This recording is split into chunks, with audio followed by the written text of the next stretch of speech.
ரமலான் மாதம் தொடங்கியதை தொடர்ந்து இஸ்லாமியர்கள் தற்பொழுது நோன்பு இருந்து வருகிறார்கள். புனித ரமலான் மாதத்தின் சிறப்பு என்ன? மாற்று மதத்தினர் ரமலான் குறித்து என்ன நினைக்கிறார்கள் என்பது குறித்து இப்பொழுது பார்க்கலாம். இஸ்லாமிய நாள்காட்டியின் 9வது மாதமான ரமலான் மாதத்தில் இஸ்லாமியர்கள் நோன்பினை மேற்கொள்ள காரணம் ரமலான் மாதம் அல்லாஹ்வை நெருங்கும் வாய்ப்புள்ள மாதம் என கருதப்படுவதால் தான். தவிர குர்ஆனை உலகத்திற்கு கொண்டு வர ரமலான் மாதத்தை தான் அல்லாஹ் தேர்ந்தெடுத்தார் என இஸ்லாமியர்களால் நம்பப்படுகிறது. இந்த நோன்பின் நோக்கம் பகல் நேரத்தில் பசி, தாகம், இச்சை ஆகியவைகளை கட்டுப்படுத்தி அல்லாஹ் மீது இரையற்றம் கொள்ள வேண்டும் என்பதே ஆகும். தலைநகர் டெல்லியில் 30 நாட்கள் நோன்பு முடிந்த பின் வரலாற்று சிறப்புமிக்க ஜாமா மசூதி, நிஜாமுதீன் தர்கா, பெராசா கோட்லா உள்ளிட்ட மசூதிகளில் இஸ்லாமியர்கள் தொழுகை நடத்துவார்கள். இந்த சிறப்பு வாய்ந்த நோன்பு காலம் இஸ்லாமியர்களுக்கு எத்தகைய மனநிலையை தருகிறது என்பது குறித்து கூறுகிறார் இமாம் மொய்வுல்லா Nadvi. In this the fasting, we feel poor. They are facing many problems. So we feel how the face many pupils they are no found the food and eating something anything they have no anything and spiritually the human should be keep patience.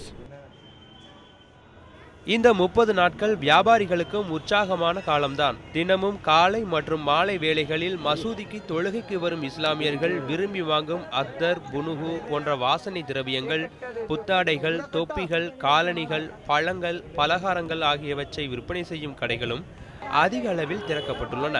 அதே போன்று குர்ஆன், இஸ்லாம் போன்ற மத நூல்களை விற்பனை செய்யும் புத்தக கடைகளும் நோன்பு காலத்தில் மசூதிகள் அருகே திறக்கப்பட்டுள்ளன.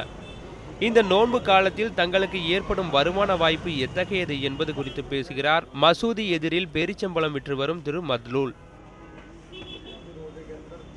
रमज़ान मुबारक के महीने के अंदर खजूर सबसे ज़्यादा बिका करती है, मगर हर साल ऐसा होता है थोड़ा बहुत रेट बढ़ जाता है, मगर इस साल ऐसा हुआ है कि रेट बहुत ज़्यादा बढ़ गया है और लोगों के लिए दिक्कतें का सामना करना पड़ रहा है. हर ग्राहक को दुख हो रहा है कि 50-50 रुपये किलो इस वक्त खजूर के रेट बढ़े हुए हैं. நோன்பிருப்பதில் சில விதிவிலக்குகளும் இருக்கின்றன. முதுமை எய்தியவர்கள் மற்றும் நாட்பட்ட நோயின் காரணமாக நோன்பிருக்க முடியாதவர்கள் ஏழை ஒருவருக்கு உணவளிக்க வேண்டும். அதேபோல் மூளை வளர்ச்சி குன்றியவர்கள், வயது மூப்பினால் புத்தி சுவாதீனம் இல்லாதவர்கள், கருவுற்றிருக்கும் பெண்கள் ஆகியோர் நோன்பிருக்க வேண்டும் என்ற அவசியமில்லை. மத நல்லிணக்கத்தை போற்றும் வகையில் மாற்று மதத்தினர் சிலர் கூட இஸ்லாமியர்கள் போல் 30 நாட்களும் நோன்பு இருக்கின்றனர். இது தங்களுக்கு மன நிறைவை தருவதாகவும் வாழ்வின் அர்த்தத்தை உணர்த்துவதாகவும் கூட கூறுகிறார்கள். தான் ஒரு இந்துவாக இருந்தாலும் கூட இஸ்லாமியர்களுடன் இணைந்து 28 ஆண்டுகளாக மசூதி எதிரில் கடை நடத்தி வருவதாக கூறுகிறார் திரு பச்சன் மிஸ்ரா. रमज़ान जो है वो एक्चुअली जो है ये पवित्रता का त्यौहार है, पवित्रता का त्यौहार है. इसमें कोई धार्मिक तो है, तो मुस्लिम फेस्टिवल तो है ही है, लेकिन जो हिंदुस्तान में हम जो है गंगा में तहजीब है उसके दायरे में हम हिंदू और मुसलमान सब मिल करके इस चीज़ को मनाते आ रहे हैं और आगे भी मनाते रहेंगे. ऐसा हमारा सोच शुरू से रहा है. हमारी जो परंपरा रही है हिंदू गंगा तहजीब की, उस अनुकूल हम लोग अभी भी चल रहे हैं और अब हम चाहेंगे कि इस साल भी जितने हमारे जो भाई हैं या दोस्त हैं सब मिलकर इस चीज़ को मनाएं.